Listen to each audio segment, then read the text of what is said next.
How do we save for your deposit? Well, the biggest concern when you consider the Australian real estate market and property investors is that we are actually bad savers. We tend to spend more than what we earn. And to be honest, it's in all of us.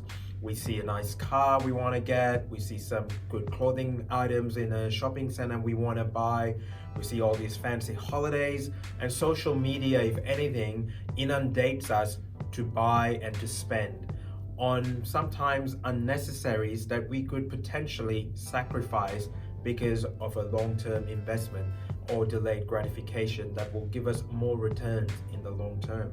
So here's one of the strategies I use that I believe that's effectively working when you want to save for something, especially if you want to save a deposit for your real estate, is that you've definitely got to get into the habit of spending less than what you earn. And one way to do that is, if you know how much money you're going to be earning on a weekly or fortnightly or monthly basis, is actually to write down on your phone, on your notepad, this is how much my income's going to be coming in.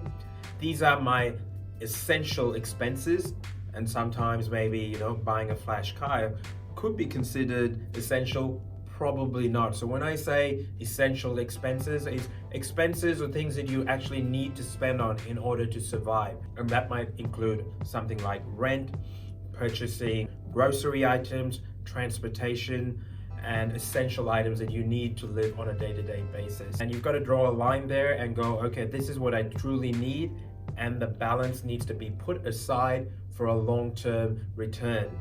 And how do we do that? So if you know you've got X number of dollars coming in and this is Y are your expenses, what's remaining, my opinion, is that 20% of that is put away in a completely different bank account, probably with a bank account that you don't have access to, and you keep doing that regularly. Either you set up an automated savings plan, either through a direct debit system, or you set up your internet banking system to schedule the payments. Some things that you've got to, give control to something else in order to these debits, that's eventually your savings that's gonna have it put aside. So spending less than what you earn and putting away 20% compulsory, you wouldn't believe over a year or so how much you could save if you just followed that discipline.